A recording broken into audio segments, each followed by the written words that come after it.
சோழ நாட்டு தேவார பாடல் பெற்ற காவேரி தென்கரை தலங்களில் 12வது தலமும் 129 தேவார பாடல் பெற்ற தலமுமான திருவையாறுக்கு அருகே இருக்கக்கூடிய இந்த கோவில் திருக்கண்டீர் பிரம்மசிரகண்டீஸ்வரர் கோவில். இறைவி பேர் மங்களநாயகி.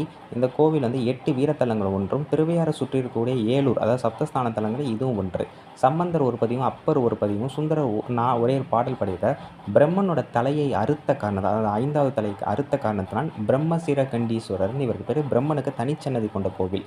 சப்தஸ்தான தலங்கள் இது வருது. அதே மாதிரி சதாதாப முனிவர் அப்படிங்கிறவர் நந்தி சிலாத முனிவரோட மகளை தானே கல்யாணம் பண்ணிக்கிறார் திருமலப்பாடி. அந்த சிலாத முனிவருடைய அண்ணன்.